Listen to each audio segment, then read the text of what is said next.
ओम ज्ञानतिमिरन्धस्य ज्ञानञ्जलाजलाकया चक्षुरुन्मिलितं येन तस्मै श्रीगुरुवे नमः।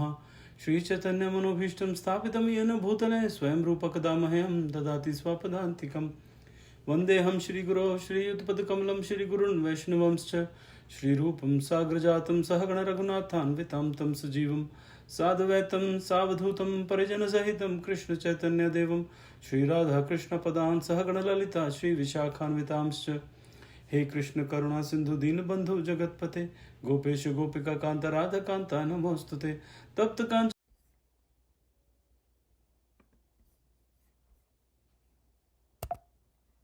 कृपा सिंधुभ्य एव च पतितानां पावनेभ्यो वैष्णवेभ्यो नमो नमः। नमो विष्णुपदाय कृष्णपृष्ठाय भूतले श्रीमान् कतुदास अधिकारी इति नामिने। नमो विष्णुपदाय कृष्णपृष्ठाय भूतले श्रीमते भक्तिवेदांत स्वामी इति नामिने। नमस्ते सरस्वती देवी गौरवाणी प्रचारिणे निर्विशेष शून्यवादी पाश्चात्य देशतारिणे। जय श्री कृष्ण चैतन्य प्रभु नित्यानंद श्री अद्वैत गदाधर शिवासादि गौर भक्त वृंद। हरे कृष्ण कृष्ण कृष्ण हरे हरे, हरे राम राम राम हरे हरे। ओके, तो आज हमने शुरू करना है 259 से, और लेकिन सबसे पहले हम देखते हैं 258 में हमने लास्ट सेशन में क्या किया था।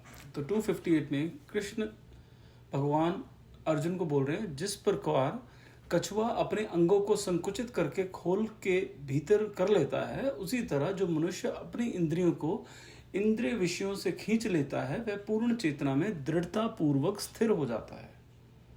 तो इसमें हम लोगों ने पिछली बार डिस्कस की थी, एक स्टोरी बात की थी, जिसमें बस में एक बहुत सुंदर लड़की चढ़ती है और एक उसमें सारे के सारे उसकी तरफ देख रहे हैं, लेकिन एक साधु भी देख रहा है। तो लड़की बोलती है कि महाराज, आपसे ये उम्मीद नहीं थी कि आप भी ऐसे मोहित हो जाएंगे। तो उन्होंने बोला कि मैं तो इस हिसाब से देख रहा हूँ कि आप तो, अगर आप इतने सुंदर हो तो वो मेरा जो भगवान है जिसकी मैं इतनी पूजा करता हूँ, वो कितना सुंदर होगा जिसने आपको बनाया है। तो वो हम इस तरह की बात करें तो उसमें एक और स्टोरी जो मैंने लास्ट टाइम बताया था कि हम उस स्टोरी को आज बात करेंगे उसके बारे में। कि एक तो इसमें ये जानने की ज़रूरत है कि इसमें लिखा है कि उसी तरह जो मनुष्य अपनी इंद्रियों को इंद्रिय विषयों से खींच लेता है। खींच लेता मतलब ये नहीं कि उसका इंद्रियां है ही नहीं, मर गई हैं, उसकी सेंसेस मर गई हैं, देख नहीं सकता, वो सुन नहीं सकता, या वो टच करे तो उसको फील नहीं होता है। नहीं, वो सब होता है, सब कुछ होता है, लेकिन वो सब करके भी वो अपने मन को कंट्रोल कर पाता है। हमने पहले भी एक बार बात किया था कि होता कैसे है, ये हमारा पूरा जो सिस्टम है ये किस तरह से चलता है। सबसे जो हमारी जो इंद्रियां हैं, इंद्रियां जो है उनसे इंद्रियों के थ्रू हम इस वर्ल्ड से, इस दुनिया से इंटरैक्ट करते हैं, बातचीत करते हैं या उसको समझते हैं। टच करके हमें देखते हैं कि हाँ ये कैसी चीज़ है, ठीक है। फिर हम सूंघ के हम उसकी स्मेल लेते हैं, उससे हमें समझ में आता है। हमें आंखों से देखते हैं, उससे हमें समझ में आता है। तो इंद्रियां जो है वो इस दुनिया में जीने के लिए हैं कि अच्छे से आप इसको समझ सकें। वो इंद्रियां जब मन में जाती है तो मन जो है इंद्रियों के हिसाब से रिएक्ट करता है। मन जो है या तो विचलित होता है या डर जाता है, तो वो इंद्रियां जो उसे बताती हैं उस हिसाब से मन जो है उसको प्रोसेस करता है। फिर उसके ऊपर है इंटेलिजेंस, कि मन जो है उसको इंटेलिजेंस के अंडर होना चाहिए, आपकी जो बुद्धि है उसके अंडर होना चाहिए। कि बुद्धि जो है वो समझदार है, उसको पता है क्या करना चाहिए क्या नहीं करना चाहिए। एग्जाम्पल हमने एक बार दिया था कि एक 2 साल का बच्चा है, उसको सामने पंखा चलता हुआ दिख रहा है, उसकी आंखों की इंद्रियों ने देखा कि बड़ा अच्छी सी कोई चीज़ घूमती, बड़ा विचित्र सी चीज़ है, बड़ी अजीब सी चीज़ है, और उसका मन कहता है कि मुझे जाके छूना है उसको। ये है मन, जो कि चंचल होता है, जिसमें बुद्धि अपने आप में नहीं होती है। लेकिन फिर है उसकी बुद्धि जो है उसको पता नहीं है कि ये जो पंखा है ये इसको चोट पहुंचा सकता है। तो बुद्धि जो है वो अभी इतनी समझदार, इतनी ज़्यादा उसमें इंफॉर्मेशन है नहीं है। तो मन कहता है चलो, तो वो चल पड़ता है, शरीर जो है वो बच्चा चल पड़ता है, हाथ लगाता है, चोट लगती है, तो 10 दिन बाद फिर से वो पंखा देखता है, फिर उसकी आंखें वही चीज़ देखती हैं, फिर उसका मन कहता है नहीं इसको टच करेंगे। लेकिन इस बार जो उसकी बुद्धि है वो उसके मन को कंट्रोल करती है कि नहीं, पिछली बार हाथ लगाया था, चोट लगी थी, इससे चोट लगती है, नहीं करना चाहिए। तो यह बुद्धि, तो हमारी इंद्रियां, हमारा मन और हमारी बुद्धि, ठीक है, ये 3 चीज़ें हैं। तो वो कहते हैं इंद्रिय विषयों से खींच लेना मतलब हमारी जो बुद्धि है वो उसको खींच लेती है, मन को कहती है नहीं, कंट्रोल करो, नहीं करना है हमें ये, हमें वो मन कहता है कि अरे मेरे नासिका से खुशबू आई है कि छोले भटूरे बन रहे हैं, मुझे तो खाने हैं, मेरा तो बहुत मन कर रहा है। फिर बुद्धि बताती है नहीं भाई, तेरी तबीयत ठीक नहीं है, तेरे को तेरे लिए अच्छा नहीं है, तुम्हें नहीं खानी चाहिए, ठीक है। तो वो पीछे खींच लेता है। तो ये है बुद्धि और मन। अब इंद्रिय विषय जो है उसके बारे में हमने एक एग्जाम्पल सुनते हैं उसके बारे में कि उसमें एक तो था कि एक योगी भक्त या आत्म साक्षात्कारी आत्मा की परीक्षा ये है कि वह अपनी योजना के अनुसार इंद्रियों को नियंत्रित करने में सक्षम है। एक चीज ये, अब इसकी एग्जाम्पल है दिति और ऋषि कश्यप। दिति कौन है? दैत्यों की माता, जो दैत्यों की मदर है उसका नाम है दिति। और उनके दैत्यों के पिता कौन हुए? ऋषि कश्यप। क्योंकि इतने जो शक्ति है उन दैत्यों में वो कहीं से तो आएगी ना, तो वो ऋषि कश्यप से आती है। ऐसे नहीं कि किसी के भी घर में कोई पैदा हुआ तो वो दैत्य बन जाएगा, इतना शक्तिशाली। रावण या कुंभकर्ण या हिरण्यकश्यपु या हिरणाक्ष, ये ऐसे ही किसी फैमिली में पैदा नहीं हो सकते हैं। ये जैसे भगवान को अगर पैदा होना है तो एक स्पेशल दंपति होने चाहिए, वैसे ही जो इस तरह के राक्षस हैं, इस तरह के भयंकर राक्षस हैं, वो भी जब पैदा होते हैं तो वो स्पेशल ही होता है, वो कुछ आम नहीं होता उसमें। एनीवेज, तो इसमें कहानी जो उदाहरण दिया जाता है वो ये है कि दिति और ऋषि कश्यप जो हैं, हालांकि ऋषि कश्यप अपनी पत्नी दिति को प्रसन्न करने के लिए संभोग में शामिल हुए, अपनी इंद्रियों पर पूरी तरह से नियंत्रण रखते थे। लेकिन हुआ क्या था, कहानी ये है कि दिति जो है वो चाहती थी पुत्र, वो चाहती थी ऐसे पुत्र जो कि इंद्र के सामने खड़े हो सके, कि इंद्र को हरा सके। अब उसको एक दिन वो ऋषि कश्यप जो है वो ऐसा तो है नहीं कि रोज घर पे ही रहते थे, वो जाते थे कहीं पे प्रवचन करने गए या कहीं पे जब साधना में गए तो महीनों भर साधना में लगे रहते थे, वो घर ही नहीं आते थे। जब वो किसी ऐसे क्या होली प्लेस जो भी हमारे जैसे वृंदावन हो गया या इस तरह के धाम यात्रा पे जाते थे, वो कई साल नहीं आते थे। अच्छा, जब वो आए तो अब उनको था कि मुझे पुत्र चाहिए, तो उन्होंने उनसे जिद की ऋषि कश्यप से। ऋषि कश्यप ने बताया कि देखिए ये अभी सही समय नहीं है, अभी ये अच्छा समय नहीं है, इस टाइम पे जो पुत्र होंगे वो अच्छे नहीं होंगे। लेकिन जो दिति थी, दिति माता थी, उन्होंने वो सब उन्होंने वो सुना ही नहीं उससे, उन सब चीज़ों को वो नहीं सुनना चाहती थी। वो नहीं, मुझे तो पुत्र चाहिए और मुझे आप आज ही पुत्र देंगे।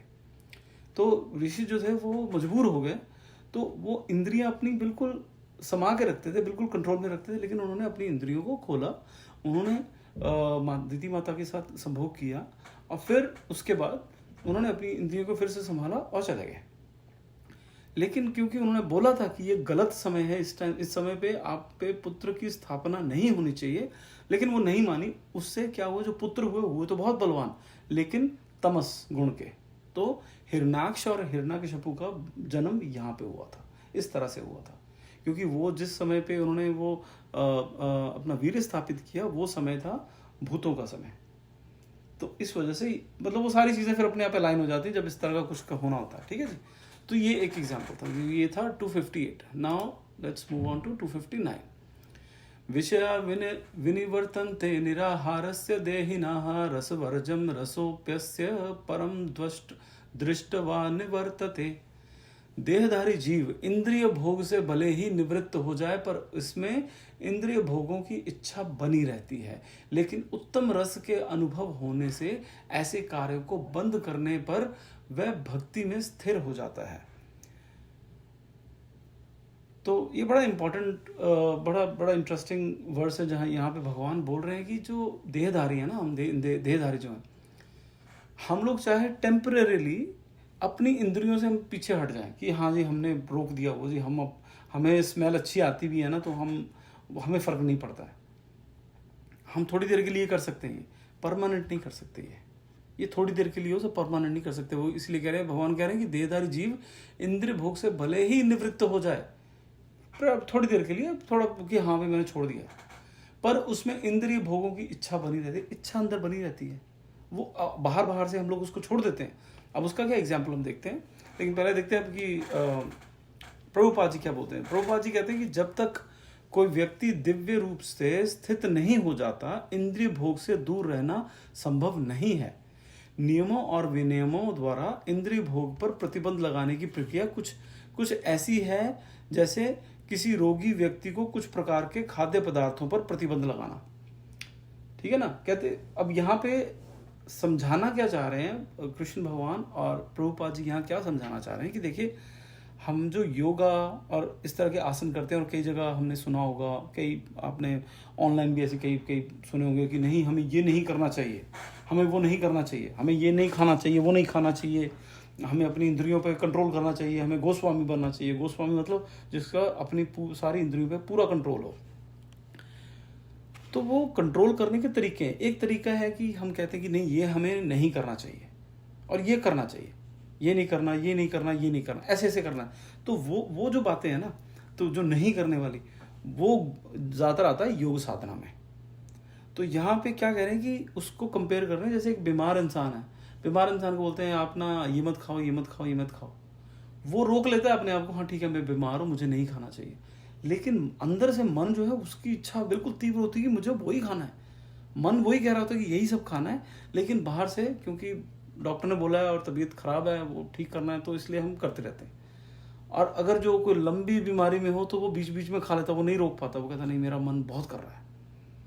तो वो यहाँ पे बताने की कोशिश कर रहे हैं कि जब इंद्रिय भोग से हम चाहे निवृत्त हो जाएं, लेकिन उसकी इच्छा बनी रहती है, और जब इच्छा बनी रहती है तो वो इंद्रिय भोग कभी ना कभी जरूर होगा। फिर प्रभुपाद कहते हैं हालांकि रोगी को ना तो ऐसे प्रतिबंध पसंद आते हैं और ना ही खाने पीने की चीजों के प्रति उसका स्वाद खराब होता है। इसी प्रकार यम, नियम, आसन, प्राणायाम, प्रत्याहार, धारणा, ध्यान आदि के मामले में अष्टांग योग जैसी कुछ आध्यात्मिक प्रक्रिया द्वारा इंद्रिय प्रतिबंध की सिफारिश कम बुद्धिमान व्यक्तियों के लिए की जाती है जिनके पास कोई बेहतर ज्ञान नहीं है।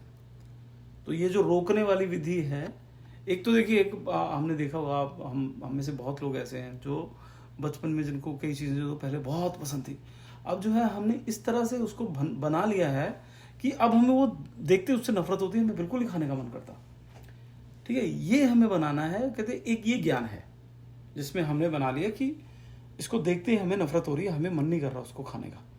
और एक है वो कहते नहीं नहीं हमें ये नहीं खाना चाहिए, इसलिए नहीं मैं खा रहा हूँ, लेकिन मन बहुत कर रहा है, स्वाद पूरा है, देखते उसको मुंह में पानी आ गया, सोचते उसके बारे में मुंह में पानी आ गया, लेकिन मुझे नहीं खाना चाहिए। ये दो चीज़ें। इसमें से ज़्यादा बढ़िया ज्ञान कौन सा है कि जो उसको देखते उसको उल्टी आए कि यार मेरे मन खराब हो जाए, यार मेरे को नहीं खाना, ये बिल्कुल पसंद नहीं है मेरे को। तो वो जो ज्ञान है वो ज़्यादा उत्तम ज्ञान है। कि तो दूसरा ज्ञान है वो उसके लिए है जैसे बच्चे होते हैं, ठीक है, उसके लिए कि जिसको नहीं समझ में आ रहा, वो नहीं कर पा रहा। ठीक है, तो उत्तम ज्ञान कौन सा है कि हम देखें और हमें देख के हमारा मन खट्टा हो जाए उससे कि नहीं यार ये नहीं खाना। तो उसमें जो प्रभुपाद जी ने योगा में कुछ 8 तरह के स्टेप्स होते हैं और स्टेजेस होते हैं, उसी प्रकार उसी में जैसे यम, नियम, आसन, प्राणायाम, इसमें क्या है, यम क्या क्या नहीं करना चाहिए, नियम क्या क्या करना चाहिए, फिर ऐसे हर एक का प्राणायाम, प्रत्याहार, धारणा, ये सब एक अलग अलग स्टेजेस हैं। तो कहते वो योगा में ये सब करना, और किस लिए करना है, ताकि हम अपनी इंद्रियों को कंट्रोल कर सकें। फिर कहते हैं लेकिन जिसने कृष्ण चेतना में अपनी प्रगति के दौरान परम भगवान कृष्ण की सुंदरता का स्वाद चख लिया है, उसे अब मृत भौतिक चीज़ों का स्वाद नहीं रहता है। ये कहने का मतलब है कि जो बड़े बड़े गोस्वामी होते हैं ना, बहुत बड़े बड़े, और ऐसे हमारे पास बहुत सारे एग्जाम्पल्स हैं, बहुत सारी। एक एग्जाम्पल मुझे नहीं याद, मैंने आपको बताई है कि नहीं, लेकिन मैं बताता हूँ। ऋषि व्यास देव जी, तो हम सबको पता है व्यास देव जी कौन थे, जिन्होंने सारे हमारे ग्रंथ लिखे। उन्हीं के आगे शिष्य थे ऋषि जैमिनी, जो कि बहुत ही सिद्ध पुरुष थे। वो एक बार अपने गुरु के पास आए, मतलब कि ऋषि व्यास जी के पास, बोले गुरु महाराज, मैंने अपनी इंद्रिय को कंट्रोल कर लिया इतना ज़्यादा कि मैं अब ब्रह्मचारी में अच्छी तरह से स्थित हूँ।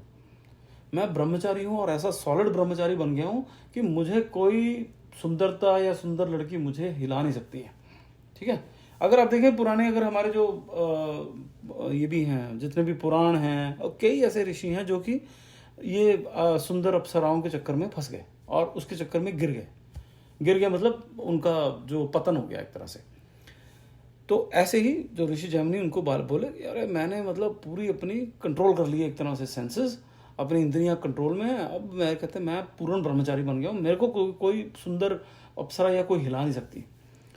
तो ये बोले, ऋषि व्यास जी बोले, कहते बेटा ऐसे आपको नहीं सोचना चाहिए, अपने आप में इस पे इतना गर्व नहीं करना चाहिए, क्योंकि ये जो इंद्रियां है ना, इसको जब आप ऐसे कंट्रोल करते हो तो बहुत मुश्किल हो जाता है। इसको ये नहीं कहता महाराज, आप चिंता मत करो, मैंने अब ऐसा उपाय खोज लिया है और मैंने ये जो जितने आपने योगा के ये आसन बताए तो उसमें मेरी होगी है परफेक्शन, और अब तो मुझे कोई हिला नहीं सकता। कहते ठीक है भाई।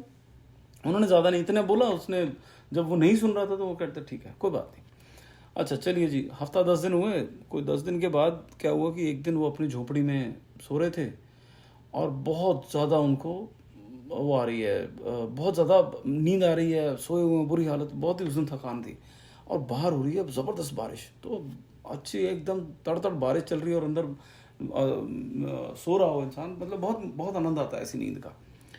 तो बहुत तेज़ बारिश हो रही है, किसी ने दरवाज़ा खटखटाया इतनी आधी रात में, और उन्होंने दरवाज़ा खोला तो बाहर देखा कि बहुत ही सुंदर लड़की, एक बहुत सुंदर लड़की है यार, बहुत सुंदर सुंदर उसने गहने पहने हुए, पाँव में पायलें हैं, हाथों में कंगन वगैरह, बड़े सुंदर सुंदर। तो वो कहता हाँ जी, कहता देखिए मैं अपने एक पूरा हमारा ग्रुप था उसके साथ ही बारिश हुई और हम लोग भटक गए, और मैं ना अपने ग्रुप से अलग हो गई हूँ, और इतनी बारिश हो रही है तो मैं उसको ढूंढ भी नहीं पा रही। वो आसपास कहीं है लेकिन मैं उनको ढूंढ नहीं पा रही क्योंकि बारिश बहुत तेज़ हो रही है, बहुत मूसलाधार बारिश हो रही है। तो मुझे आज रात के लिए अपनी शरण में रख लेंगे, मैं सुबह जाऊँगी, जैसे रुकेगी मैं निकल जाऊँगी। वो बोले कि देखिए मैं हूँ ब्रह्मचारी, तो मैं आपको लाइक हम दोनों जो हैं एक कुटिया में तो नहीं सो सकते, तो आप ऐसा कीजिए आप अंदर सो जाइए, मैं बाहर सो जाता हूँ। वो कहते ठीक है। तो वो अंदर सो गई, वो बाहर जो है वहाँ पर सो गया। बारिश बहुत तेज़ हो रही थी, अब वो सो नहीं पा रहे थे, वो पानी गिर रहा था, छींटे गिर रहे थे, तो वो नहीं सो पा रहे थे। तो उन्होंने फिर दरवाज़ा खड़खड़ाया, वो अंदर ही आ गए। फिर कहते नहीं मैं ना ऐसा करते हैं, आप कुटिया के एक कोने में सो, मैं दूसरे कोने में सो जाता हूँ। कहते ठीक है, और मुंह उधर करके, ये ठीक है। अब जब उनकी जो उस जो बहुत ही सुंदर स्त्री थी, उसके जो पायल की खनक, उसके भीगे हुए बाल उनके दिमाग में वो बैठ गए। उसकी पायल की खनक, उसके हाथों के कंगन की खनक और उसकी मधुर आवाज़, वो उनको जो है वो एकदम से ना उनकी जो इंद्रियां वो हिल गई थोड़ी देर के लिए, लेकिन वो पड़े रहे। अब वो सो रहे हैं, उनको नींद नहीं आ रही, लेकिन वो उसी बारे में सोच रहे हैं। वो हिल रही है, वो लेडी जो है, वो स्त्री जो हिल रही है, वो सारी आवाज़ें आ रही हैं, उसको उसकी सुगंध आ रही है उसके शरीर से, तो वो कंट्रोल नहीं कर पा रहे। वो धीरे धीरे पास सरकते गए बाद में कहते भाई मैं तो हो गया ब्रह्मचारी, किया भाड़ में ब्रह्मचार्य, मुझे तुमसे शादी करनी है। मुझे कहती है वो शादी ऐसे कैसे नहीं, कहता मुझे शादी करनी है, मुझे आपसे शादी करनी है, मुझे शादी अब बस हाँ करो। बोले कि ठीक है मेरी एक शर्त है। कहती क्या शर्त है? मैं सब शर्तें मानने को तैयार हूँ। कहते सुन तो लो। नहीं कहते मैं सब शर्तें मानने को तैयार हूँ। शर्त ये है कि मुझे आप अपने पीठ पे बिठा के, यहाँ पे घोड़े की तरह आप रहेंगे, मैं आपकी पीठ पे बैठूंगी और मुझे आप घुमाओगे कुटिया में। वो मान के कहते हाँ हाँ बिल्कुल बिल्कुल ठीक है चलेगा। कहते बहुत ही आसान है, मुझे लगता बहुत मुश्किल होगा। वो घोड़े की तरह जैसे बच्चों को हम खिलाते हैं अपने पीठ पे, वो बैठ गए, वो पीठ के ऊपर बैठ गई और वो वहाँ पे घूमने लगे। और जैसे ही एक चक्कर पूरा किया, उनको हंसने की आवाज़ आई अपने गुरु महाराज की। उन्होंने उठ के देखा तो वो गुरु महाराज ही थे, वो ऋषि व्यासदेव जी थे।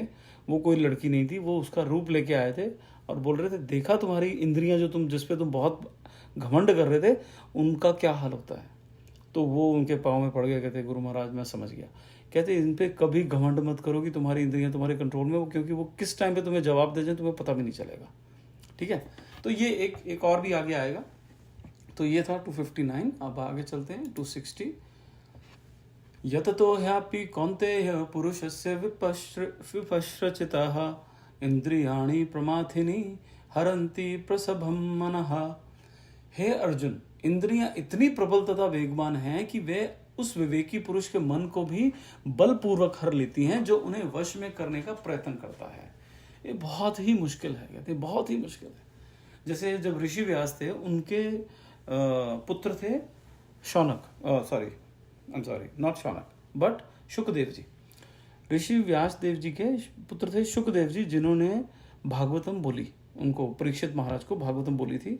जब परीक्षित महाराज को श्राप मिला था कि 7 दिन में आपको तक्षक नाग आके डस लेगा, तो गंगा के किनारे बिठा के वो शुकदेव जी ने उनको पूरा प्रवचन दिया था। और शुकदेव जी कौन थे वो खैर बहुत लंबी कहानी है, लेकिन जब शुकदेव जी पैदा हुए थे वो कहते मुझे इस गृहस्थ जीवन में रहना ही नहीं है, मुझे अपने माँ बाप के साथ नहीं रहना, मुझे आसक्ति हो जाएगी, मुझे इनसे आसक्ति हो जाएगी, मैं फंस जाऊंगा यहाँ पे, मैं वापस मैं वहां से आया हूँ गोलोक या वैकुंठ धाम से, मैं वापस नहीं जा पाऊंगा अगर यहाँ फंस गया।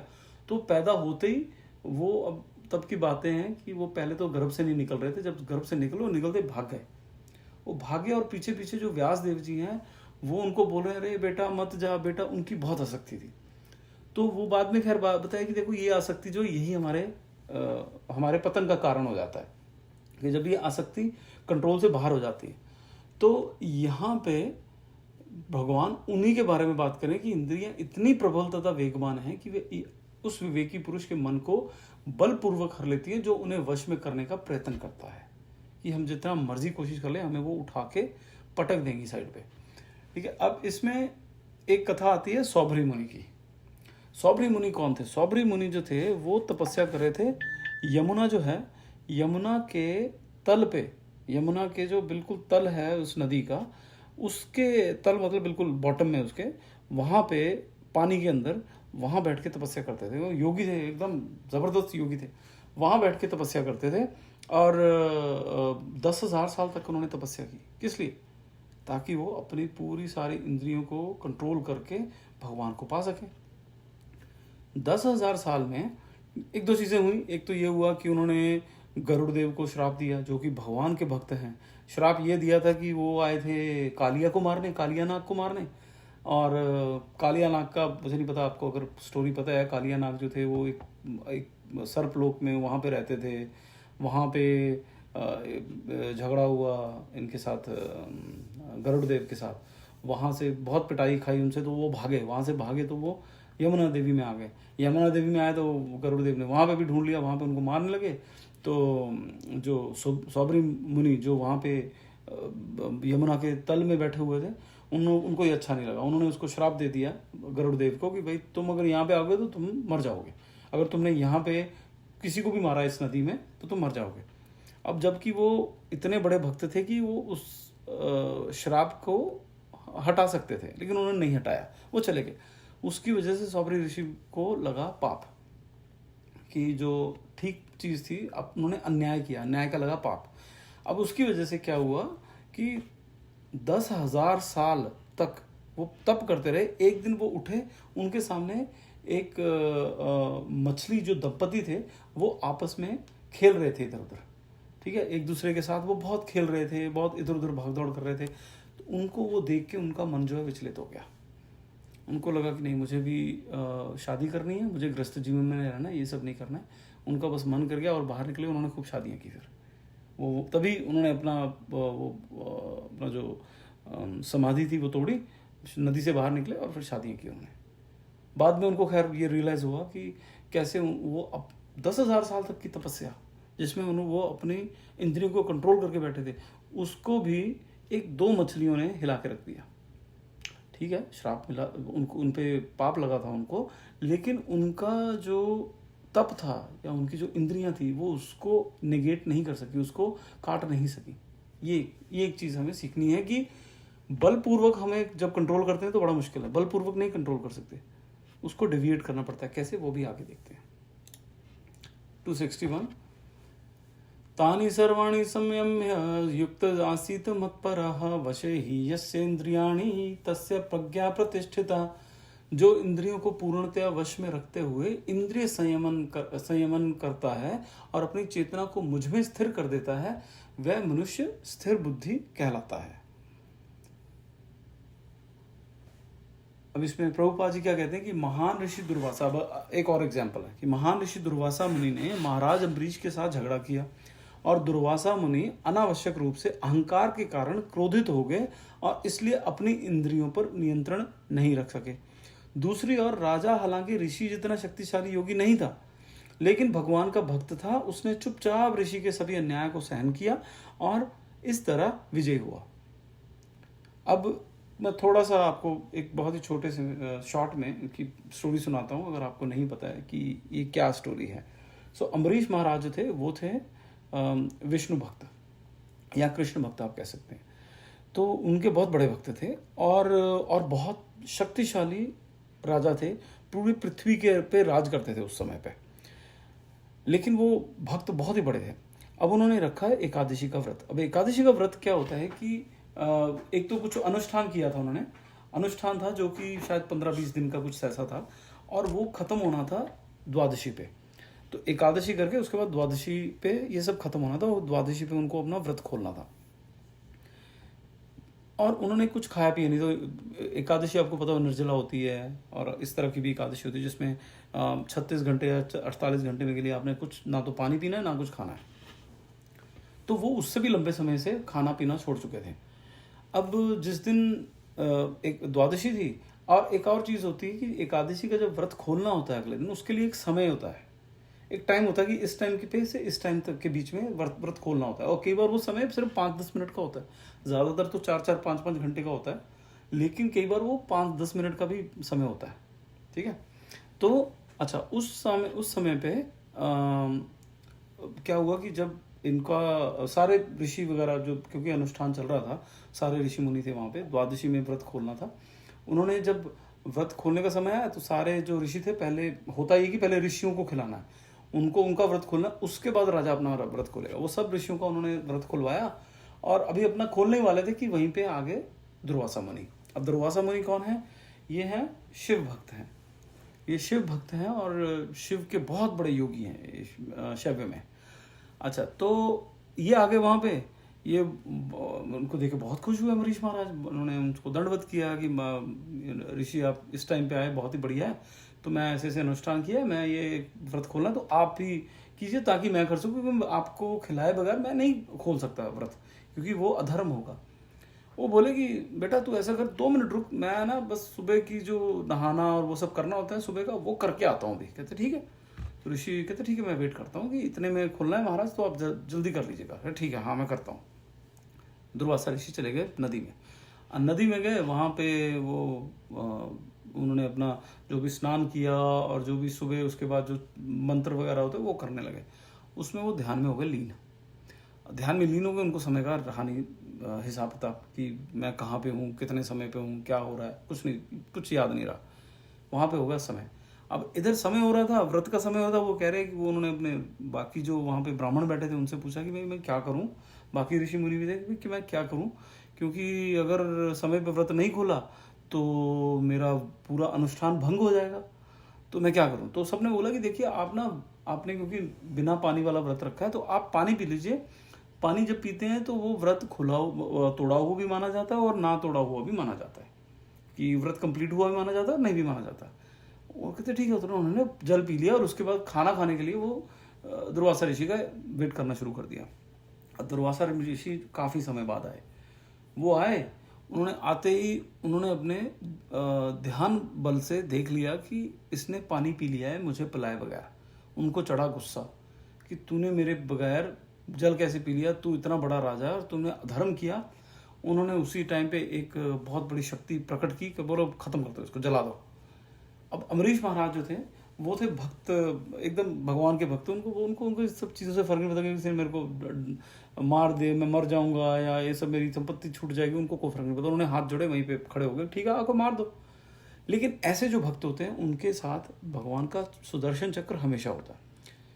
वो शक्ति जब इनके पास आई, आप कह सकते हैं कि बहुत बड़ी पिशाचनी जो है वो उनकी तरफ आई उसको मारने के लिए।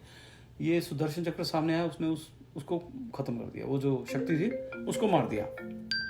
ठीक है, शक्ति को खत्म कर दिया उन्होंने, शक्ति को मार दिया। और उधर की तरफ, और बल्कि जो सुदर्शन चक्र है वो चल पड़ा इस साइड पे, इसको दुर्वासा ऋषि को मारने के लिए। वो दुर्वासा ऋषि की तरफ ही भाग पड़ा। और दुर्वासा ऋषि ने देखा अरे ये क्या हो गया, तो भागे वो वहाँ से।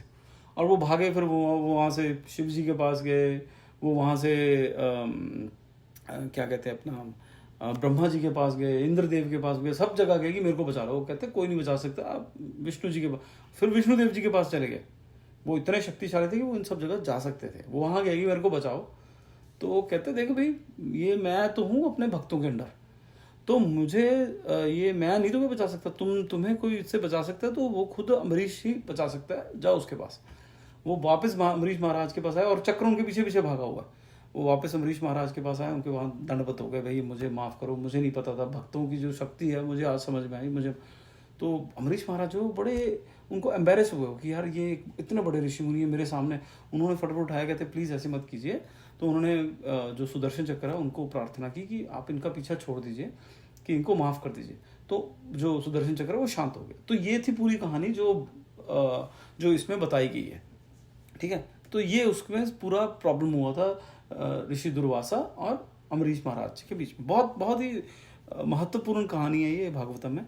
अब उसके बाद प्रभुपाद जी कहते हैं कि निम्नलिखित योग्यताओं के कारण राजा अपनी इंद्रियों को नियंत्रित करने में सक्षम थे। राजा अम्बरीश ने अपना मन भगवान कृष्ण के कमल चरणों में लगाया, अपने शब्दों को भगवान के निवास का वर्णन करने में लगाया, उनके हाथ भगवान के मंदिर को साफ करने में, उनके कान भगवान की लीलाओं को सुनने में लगते थे, उनकी आंखें भगवान के रूप को देखने में लगती थी, उनका शरीर भक्तों के शरीर को छूने में यूज होता था, उनकी नाक भगवान के चरण कमलों पर चढ़ाए गए फूलों के स्वाद को सूंघने में, उनकी जीभ चखने में, उन्हें अर्पित किए गए तुलसी के पत्ते में लगती थी, वो तुलसी का पत्ता उसको चखने में उसकी जीभ लगती थी। पवित्र स्थान जहाँ उनका मंदिर स्थित है उसकी यात्रा करने के लिए उनके पैर यूज होते थे। भगवान को प्रणाम करने के लिए उनका सिर और भगवान की इच्छाओं को पूरा करने के लिए उनकी इच्छाएं, और इन सभी योग्यताओं ने उन्हें बनने के योग्य बनाया भगवान का एकमात्र पराभक्त, एक मत पराभक्त। कि ये सब चीज़ें क्या किया उन्होंने, जितनी भी चीज़ें थी ना, जैसे हम जीव है और या हमारी जो जितनी भी इंद्रियां हैं, उन्होंने सारी इंद्रियां भगवान के लिए यूज़ कर रखी थी। ऐसा नहीं कि वो खाना नहीं खाते थे, कि सिर्फ तुलसी का चखते थे बाकी कुछ खाते ही नहीं खाते थे।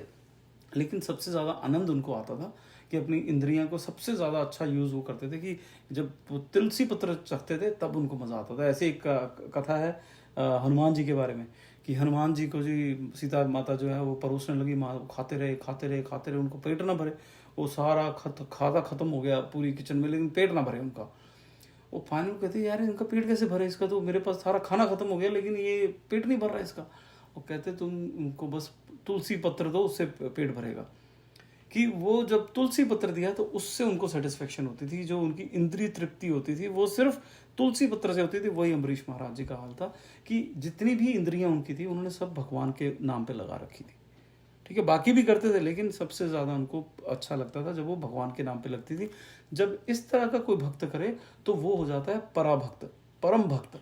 उसमें भगवान का जो सुदर्शन चक्र है वो उनकी सेवा में हमेशा लगा रहता है, जो कि अम्बरीश महाराज जी के साथ हुआ, ठीक है जी। ओके, तो अभी हम यहाँ पे फिनिश करते हैं। अगले सेशन में हम 262 से शुरू करेंगे। अब अगले हफ्ते मिलते हैं हम लोग, तब तक के लिए धन्यवाद। श्रील प्रभुपाद की जय, श्री गुरु महाराज की जय। हरे कृष्ण।